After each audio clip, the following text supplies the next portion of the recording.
Okay, good morning. Let us start with the question, then I'll discuss how to read Indian polities. Polity is the subject which is going on right now. So please write down the question. So why mangroves are important? Why mangroves are an important ecosystem? Why mangroves are an important ecosystem? Why mangroves are important ecosystem? Discuss the challenges. Discuss the challenges.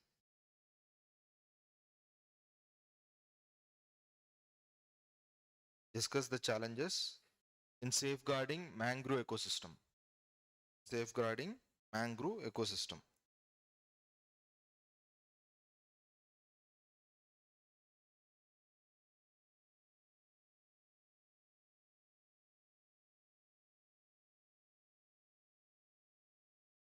Okay.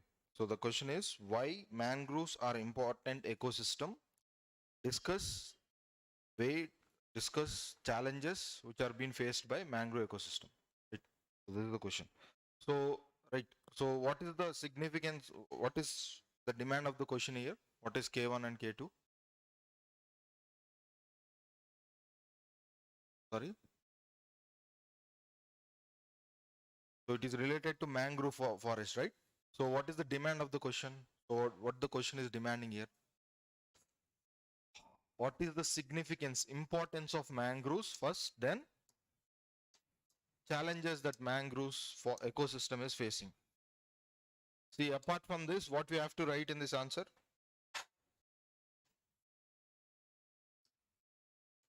See, first we'll start with an introduction, and in the body we have to write importance of mangroves, right? And then in the second part we have to write about challenges, right? As it is related to a problem, we have to write way forward. Way forward are government measures, what the government is doing to safeguard mangroves, right? So this can be the structure, right? So first introduction, right? So what can be the introduction? So how can you introduce this question? Okay, you can write definition of mangrove forest. That becomes too technical, right? So we are not an environmental expert here. So just instead of defining, okay, you can define. If you have no other option, you can define. Apart from that, anything else? So how can you introduce a mangrove question? Sorry? Okay, very good. So you can draw a map here and you can just point out the areas of India where mangrove forests are in, for example, Sundarbans area. And then we have this Pichavaram in Tamil Nadu. Gujarat have a good and Goa have a good resources of mangrove forest. You can point out them. Apart from that, anything else? Introduction?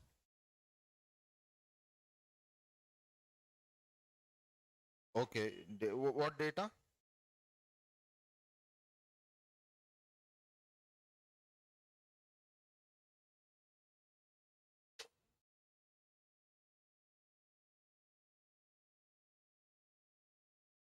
Okay. I'll just repeat the question as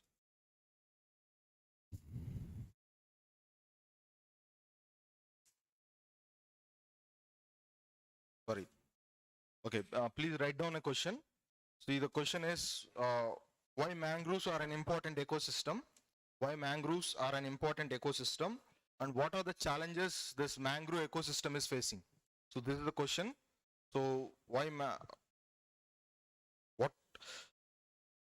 are mangroves an important ecosystem and what are the challenges this mangrove ecosystem is facing? See, to write this answer, so this is the structure.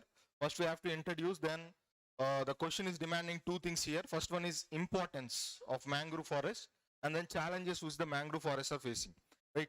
So you can introduce here by writing, for example, Sundarbans holds 40% of mangrove cover of India. So 40% of mangrove reserves in India are present in an area called Sundarbans, and Sundarbans recently established an mangrove cell.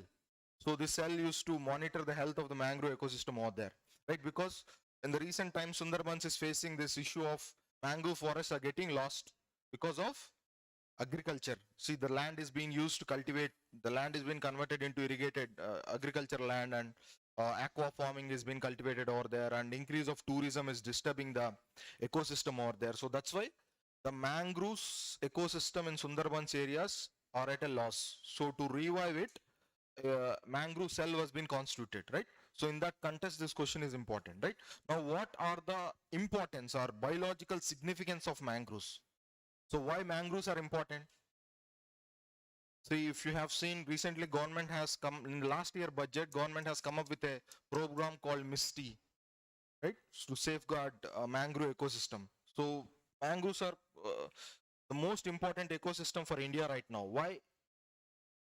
What is its importance? Why? What is its biological significance? Mangroves. Sorry? Okay. Species or species? Okay. Then?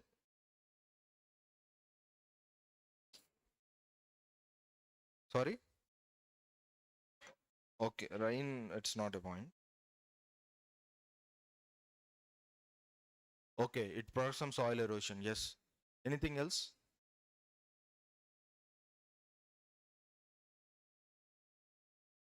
Oh, not harmful. See, first one is as he said, biodiversity conservation. Biodiversity conservation. See, mangroves are, if you have studied environment, you'll come to a concept called ecotone or ecotype. See, mangrove is a mixed ecosystem. It is into both water and land. So it is the mangrove generally grows in an area where water comes in contact with the land ecosystem, right? So this is called ecotone or eco species. So in this particular areas, you have this eco edge where you will find different kinds of variety of species, especially bird species, right?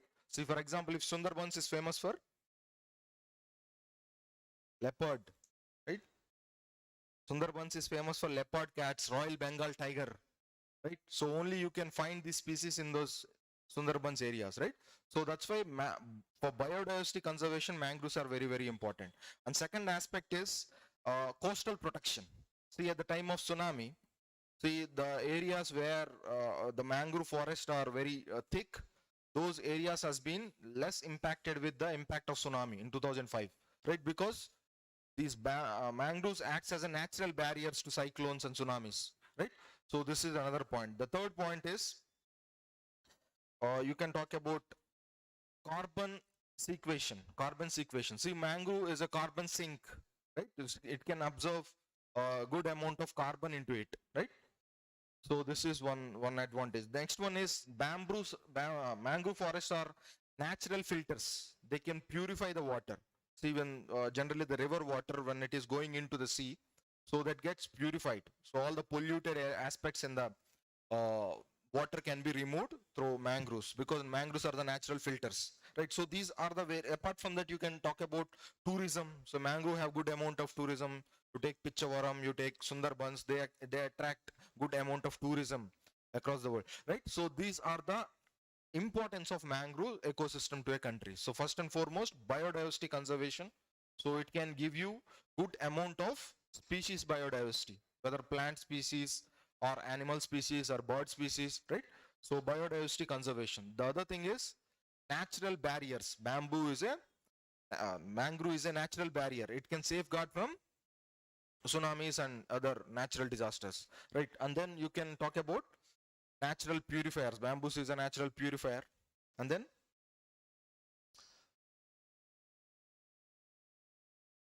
right, water purifier. Right. Next one is challenges. What are the challenges that mangrove forests are facing? So apart from this, you can also write about fisheries. So mangrove forests are a good source of fisheries, right? So you get good amount of fisheries over there. So it provides livelihood to so many people, right? Then what are the challenges? What challenges the mangrove forests are facing? Sorry? Right. Habitat destruction, what we call habitat destruction. So because of, sorry? habitat destruction because of urbanization, aquaculture, infrastructure development, right? So expansion of tourism, all these activities are making habitat destruction, right? Habitat destruction of mangrove forest is the first thing. Next one is shrimp cultivation, prawn cultivation or shrimp cultivation. Generally, this cultivation is being done in this mangrove belt. So for the sake of converting these mangrove lands into shrimp cultivated lands, so they are just destroying the mangrove ecosystem, right? So you can write that, for example, Sundarban areas in the recent times, the shrimp cultivation have increased, right? Next one is climate change and rise of sea level. See, if there is a rise in sea level, then automatically the mangrove areas will get submerged, right? And then pollution and contamination. See, the rivers, which are, for example, Ganga river is the major river which submerges into Sundarbans, right? So it is carrying so much of pollution. So because of anthropogenic activities, like, you know, right, how polluted Ganga is. So industrial activities. So all this pollution is being carried into this Sundarbans ecosystem. So because of which there is biological reaction, bioaccumulation. So all these factors polluting this ecosystem. Next one is lack of integrated management. Lack of integrated management. So there is no integrated management system in India when it comes to safeguarding the mangrove ecosystem. So these are the challenges in safeguarding mangrove ecosystem. What are the challenges? First one is habitat destruction, then conversion of mangrove land into aqua farms, then rise in sea level, climate change, pollution of river waters. See, if you remember these points, you know, so you can use the same points in another questions also, right? So that's why try to get as many points as possible whenever you're preparing. Okay, right. Next one is way forward. Government has, as I said, government has come up with two programs. One is MISTI, Mangrove Initiative for Shoreline Habit and Tangible Incomes. So the full form is Mangrove Initiative for Shoreline Habitats and Tangible Incomes. Next one is SAMI, SAIME. The MISTI and SAMI, these are the two initiatives which the government has brought in. SAMI is Sustainable Aquaculture in Mangrove Ecosystem. Sustainable aquaculture in mangrove ecosystem. Okay. So now just offer the solutions. So if you are an administrator, what will you do to safeguard this mangrove ecosystem? So sorry? Awareness, okay. Then?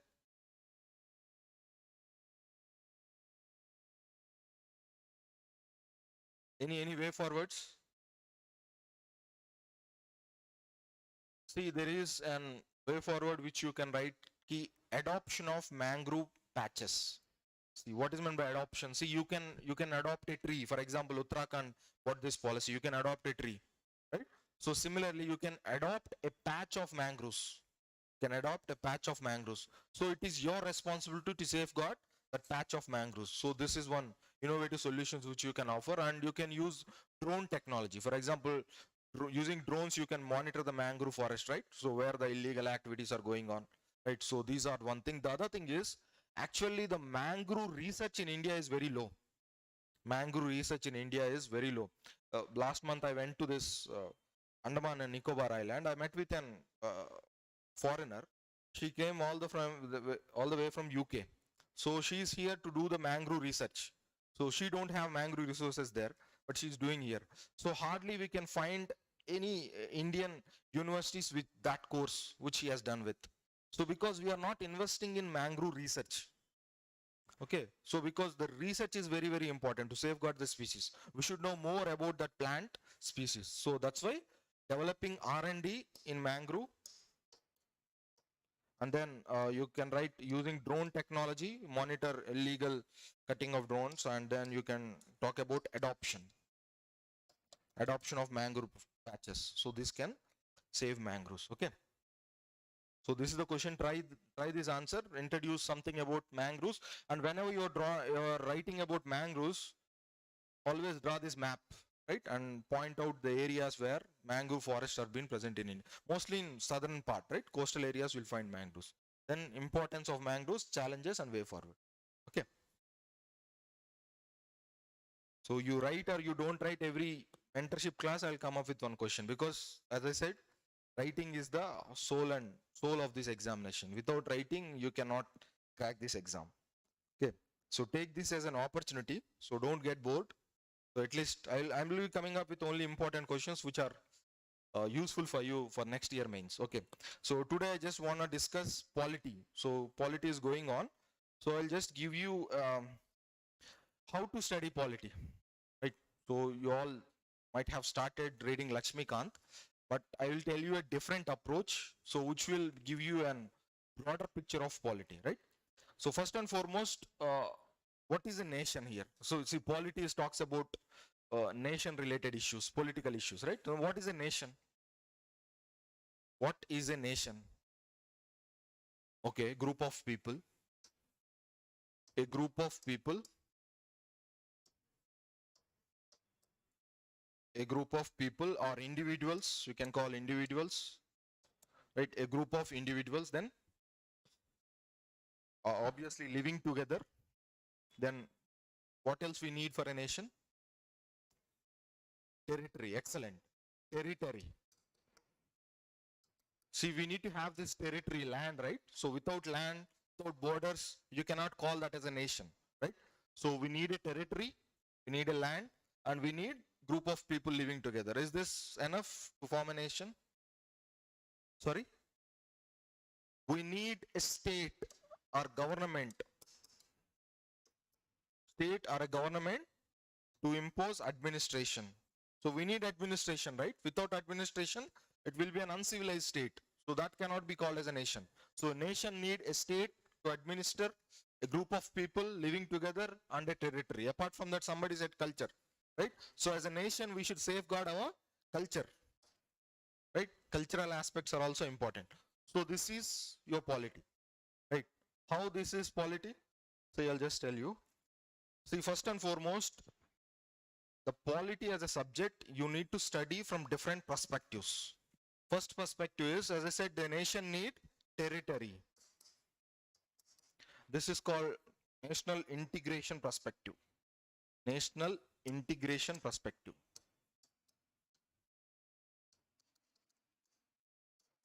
See, first we need a land with a boundary, right? So what is the first chapter of polity? First chapter, state and its territories, right? So it talks about what is India, so what is Bharat, right?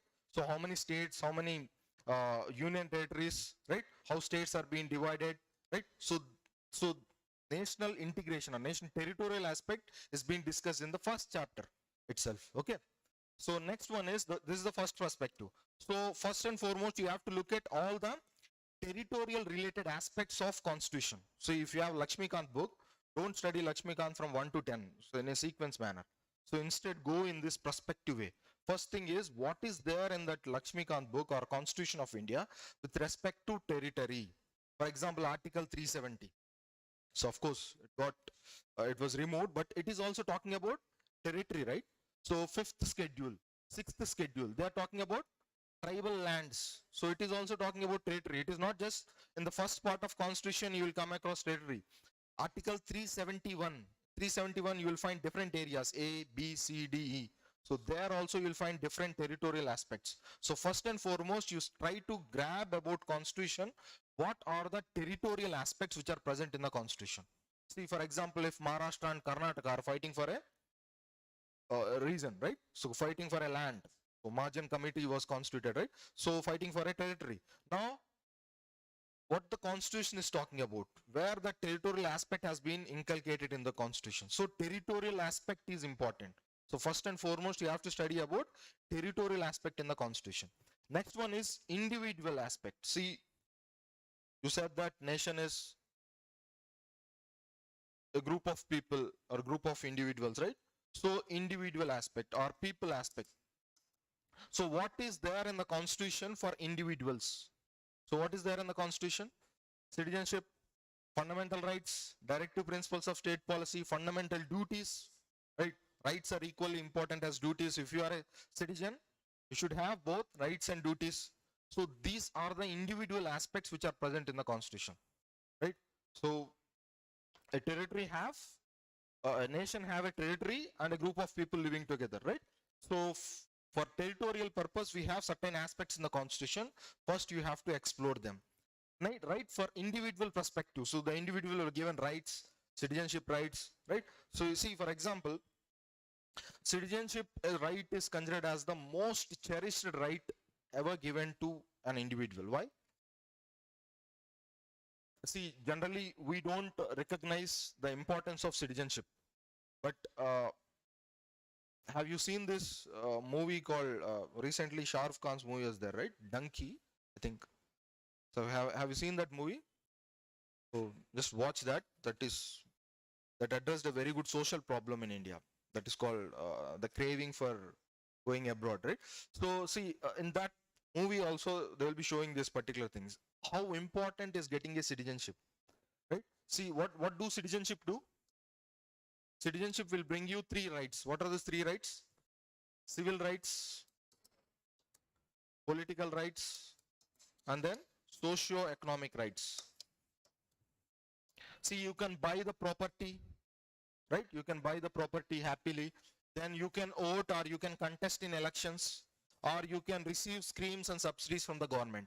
So these are the three rights which a citizen can acquire, right? See, for in the case of India, we got independence in 1947,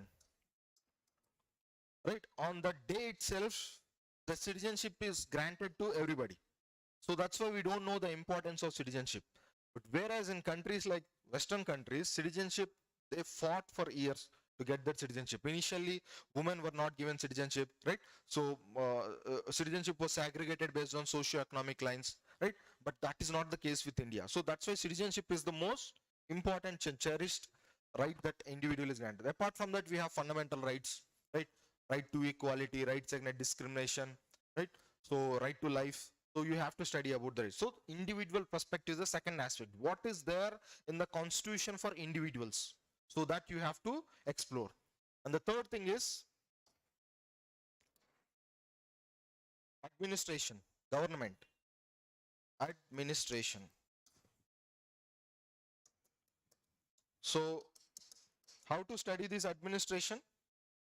See, we have, see, if you follow this sequence, so that will make you polity interesting and easy subject. See, when it comes to administration, we have three levels of administration. First one is union level, state level, and then local level.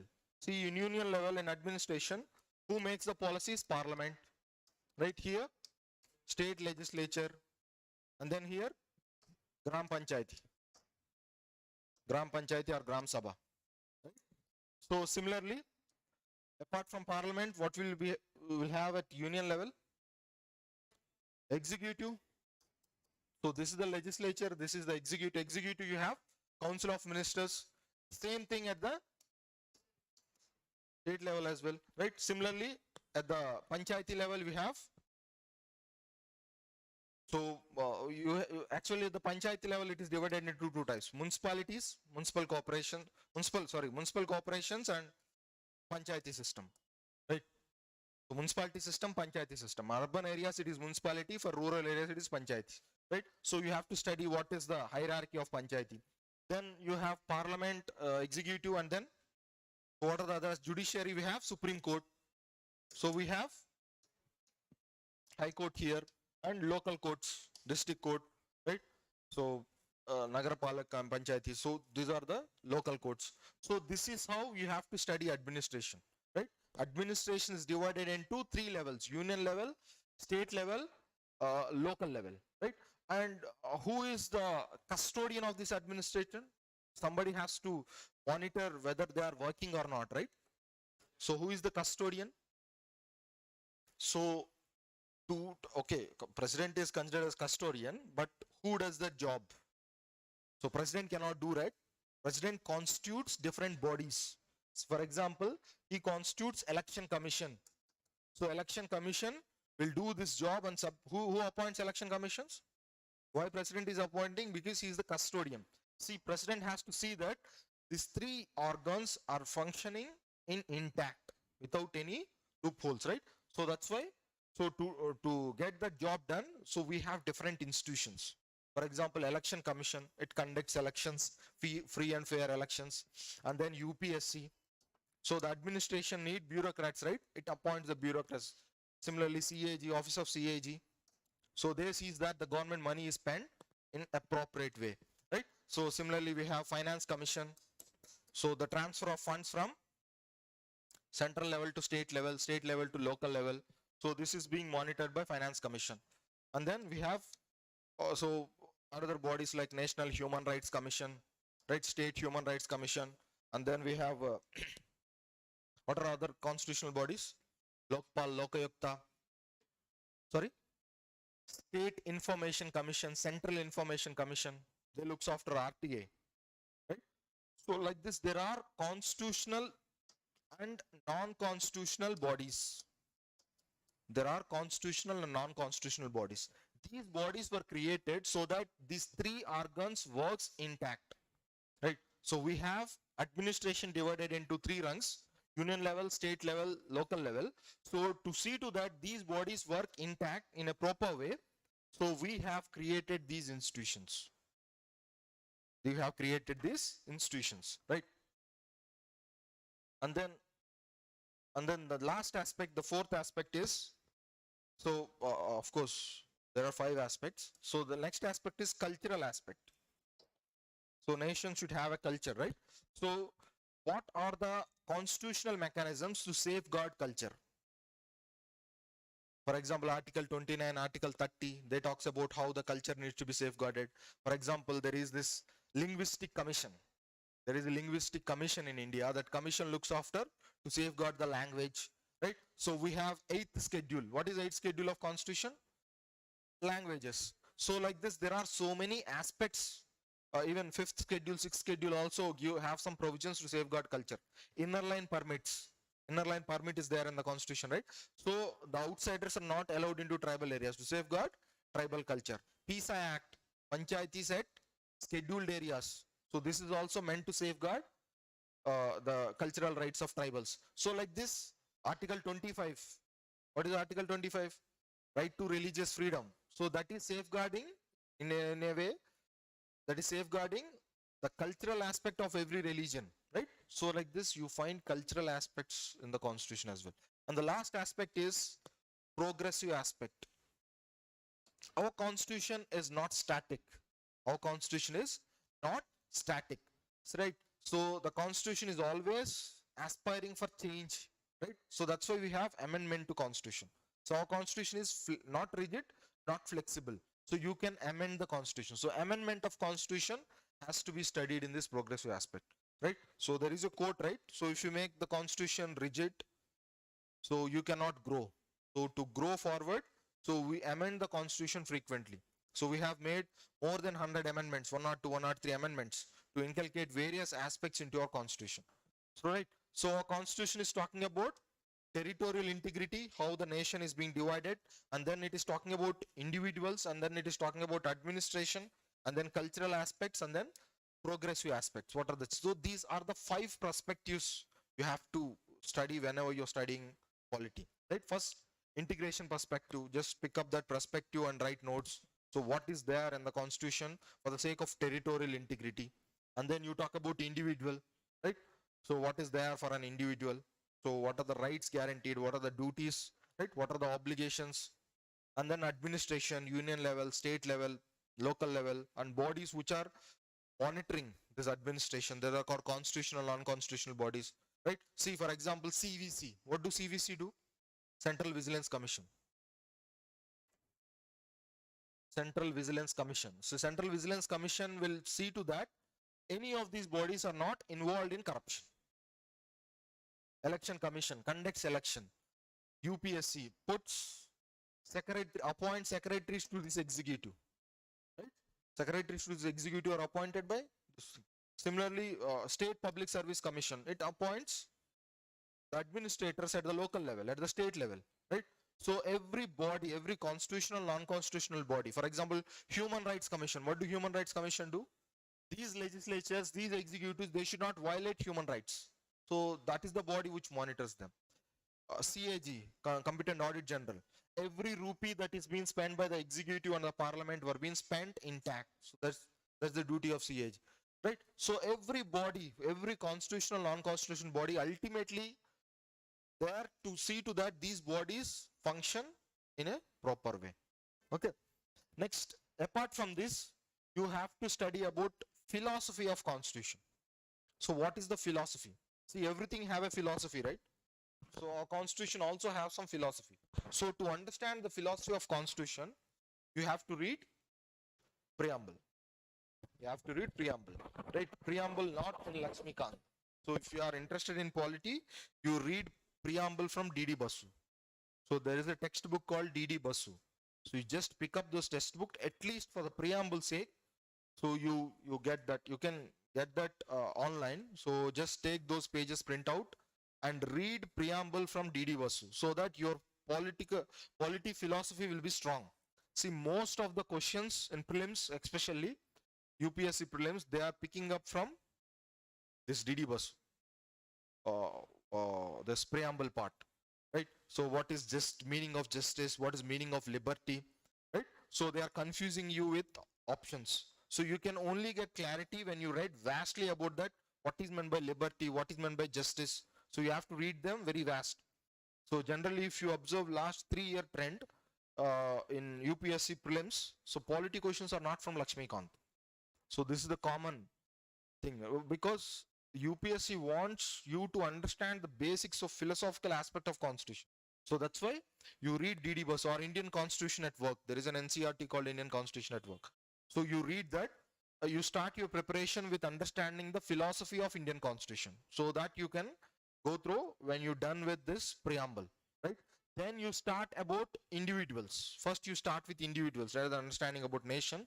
You start with individuals. You pick up chapters like first fundamental rights, then fundamental duties, directive principles of state policy, and then citizenship, right? So you cover these chapters. These chapters entirely focusing on individual rights and individual duties, right?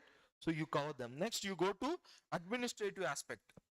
Administrative aspect, you just pick up this line. See, for example, if you study about office of president, then you study office of governor, right? So you know this, right? Union and state articles differ by 89.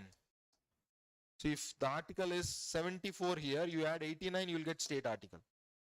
So you can also correlate, right? Governor, president, parliament, state legislature, you study in this sequence, right? So that makes you, see, majority of constitution inculcates this part, administrative part. Okay. Then once this is done, then go to constitutional bodies, non-constitutional bodies. See what is first and foremost, before you go to this constitutional, non-constitutional body, you make a chart. I think I have a chart. I will share that with you. See, for example, election commission. Who appoints? What is its age? What is its maximum age? Right? Removal procedure. What is the procedure of removal of election commission? What are its duties? An election commission submits report to. So like this, you prepare a chart for every body, right? Similarly, CAG, UPSC, right? Attorney General, Advocate General, right? So you prepare a chart, right? So this will help you in preliminary examination, right? Majority of the prelim, even in mains, you can write once you have that chart. So whenever you're preparing for this constitutional, non-constitutional bodies, have this chart, right? So that really helps. Or else you'll get confused because you read a lot of stuff in polity, right? So ultimately you'll get into that confusion mode. So for one body it is 4 years, for one body it is 3 years, one body it is 5 years. So you'll get confused, right? So if you have that chart kind of thing, and that will help you in preliminary examination. And then so this is the first part after philosophy, then administrative part, and then you study about national integration, right? And the third part you study about national integration. So you have to study about first chapter mostly, and then 370, and then 371, article 371, fifth schedule, sixth schedule. So these are the areas where you find this national integration or territorial aspects. Then you talk about cultural aspects, study about cultural aspects of what are the cultural safeguards that are there in the constitution, cultural safeguards for See, whenever you're studying about cultural safeguards, you just make one notes ki SCs, STs, women, OBCs, minorities. When you are talking about minorities, minorities are two categories: religious minorities, linguistic minorities. Linguistic minorities. Right? So you must have these notes for mains perspective. So what are the constitutional safeguards for SCs? What are the constitutional safeguards for STs? Constitutional safeguards for women, OBC, minorities, linguistic and religious. You should have this article wise. So that is very, very important for mains, because there is a topic called social justice in paper 2 for mains. Okay. So every year you will get at least 2 questions from this particular chapter. So either they will ask about one of these, they will pick up one of these community and they will ask about them. So you should write constitutional safeguards for them. What are the constitutional safeguards for SCs, STs, women? So you should maintain a separate notes. So this is quite important. Okay. So this comes under cultural aspect. And then you talk about progressive aspect. What are the changes that constitution is bringing up? So how many times the preamble was being changed? What is 42nd amendment, which is considered as mini constitution, right? So these aspects you have to study. Okay. So this is how you study. Apart from that, there will be small topics like, for example, whenever you're talking about, so administrative aspect, there is a provision called emergency. Okay, so national emergency, 3 types of emergencies. So all these aspects you have to cover. Okay. So any doubts? So first individual perspective, and then individual perspective, and then administrative aspect, then cultural aspect, and then national integration perspective, and then progressive changes that are happening in the society, constitution. What are the changes? How many amendments have been made? What are the Supreme Court judgments? Right, Supreme Court judgments. How many times fundamental rights have been amended? Right. So these are the aspects which you have to study in progressive. So this is how you have to study polity. Okay. So you prepare. So then, what is the difference between mains preparation and prelims preparation when it comes to polity? So how to prepare for prelims? How to prepare for mains? Anybody? Sorry. See, for preliminary examination, Lakshmikant is more than enough. If you study cover to cover Lakshmikant and you have a good knowledge about Indian philosophy, Indian political philosophy, by reading that NCRT and DD Vasu, so that is more than enough for prelims. But is this enough for mains? So how to prepare for polity mains? Sorry? Current affairs topics. Okay. See, first and foremost, you should have Supreme Court judgments. Supreme Court judgments. And then committees, commissions. So these two are important aspect in mains preparation, for mains polity preparation. Supreme Court judgments. See, whenever you get an opportunity or you don't get an opportunity, you have to create an opportunity and inculcate or implant a Supreme Court judgment over there. Right? So you should collect Supreme Court judgments. So I think there are a good amount of books, important Supreme Court judgments. Even if you want, I'll share. So you have to get those judgments and you have to read those judgments, summary of those judgments. That is very, very important. For example, Supreme Court has given a judgment on constitutional morality. So it talks about constitutional morality, which article is talking about so that can be a direct question in mains. Okay. For example, Supreme Court talks about emergency, or Supreme Court talks about precedence rule in a judgment, Copper case, Supreme Court talks about. So that can become directly a question. Right? So generally mains questions are picked up from Supreme Court judgments. Okay. For a Keshwananda Bharati case, I think 50 years have completed. So Keshwananda Bharati case talks about basic structure of constitution. So they will ask about a question called basic structure of constitution. So that will be the mains question. So to write that question, You need to have that backup of Keshwananda Bharati case. So that's why you have to study important Supreme Court judgments. So this is very, very important. And next one is different committees and commissions. See, in our constitutions, there are some issues like, for example, federalism is an issue. Federal issues. What are federal issues? Federal issues.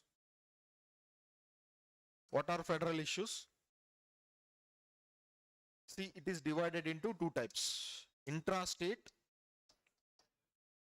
interstate, or you can talk about center state.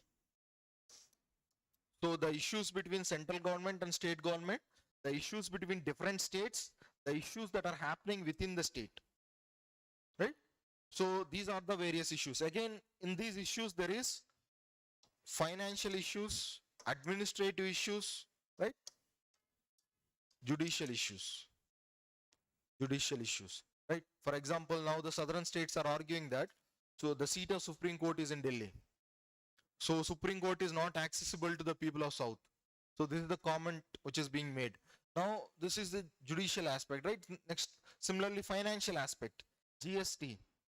So there is hue and cry from so many states that GST has been, because of GST, the tax resources has been reducing. Also, there is a protest against 15th Finance Commission from southern states that because of 15th Finance Commission, the allocation to southern states have been coming down.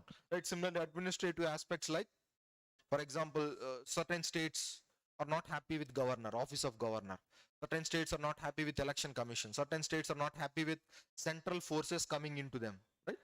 Certain states argues that ED, CBA are being misused by central government to do the Vedanta politics. Right? So these are the various issues. So you have to prepare, okay, what are the financial issues? What are the administrative issues? What are the judicial issues going on between the states? Or for example, see, Karnataka and Maharashtra are fighting for this Kaveri water issue, right? So, yes, sorry, Tamil Nadu, right? So, like this, there are intrastate issues, interstate issues, Andhra, Telangana issues, right? Punjab and Haryana, they are fighting for this Chandigarh related. So, there are issues between the states, right? Administrative issues, financial issues, geographical issues, resources issues. So, you have to track them, okay? And then committees and commissions. So various committees has been constituted. For example, if federalism issue, there is a committee for it. Local government is an issue, there is a committee for it. Tribals, there is a committee for it. So for everything, you just go through the constitution, you just go to the syllabus, sorry, you just go through the syllabus. So in syllabus, you will find different issues, different keywords like federalism and local government, right? So financial administration. So like this, you'll find those keywords. For every keyword, you have to search for a committee or a commission which has been constituted, right? So, and apart from that, there is at the end of your Lakshmikant, there is this constitutional review committee. There is a committee called Constitutional Review Committee. That committee reviewed every institution of every article of our constitution and have given a review. So you will read movie reviews, right? Similarly, that committee has given constitutional review. So you read that review. So that review will be helpful for you to writing way forward our government initiatives in polity answer, right? And apart from that, you have to monitor current affairs. What polity current affairs, right? For example, you have these magazines, right? Yearly current affairs magazine. You just pick up 2023 current affair magazine, right? So, and just look at the political issues, right? Polity issues. So just look at the index. What are the polity related issues? For example, governor is in news. So you can expect a question on governor. Or election commission is in the news. You can expect a question on. So what if you just jot down the topics, you will get hardly 15 topics. So in polity, the topics they get repeated, right? So you'll get 15 topics. So for these 15 topics, you prepare a stock answer, ready-made answer. So that can help you in writing polity answer. So this is how you have to prepare polity. For prelims, I don't suggest you to make a notes, but for mains, definitely you have to make a notes. So mains notes is compulsory for polity. Also, there is one aspect in polity mains, that is compare Indian constitution with other constitutions. Right? They'll ask you to compare Indian constitution with France constitution, with American constitution, with the UK constitution. So that is also one question which every year they'll ask. So you have to make that chart, right? So this is how you have to prepare for mains. Look, judgments, committees, commissions, and current affairs. Okay, right. Anything else? Any other?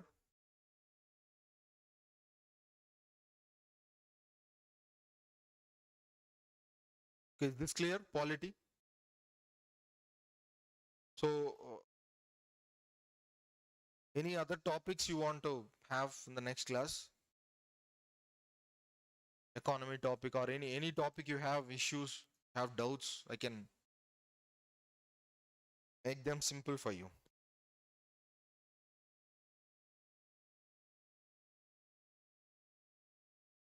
Any other issues? See, this mentorship class turned out to be a one-way communication. So, but it has to be two-way communication. If you come up with a problem, I can offer you a solution, or I can.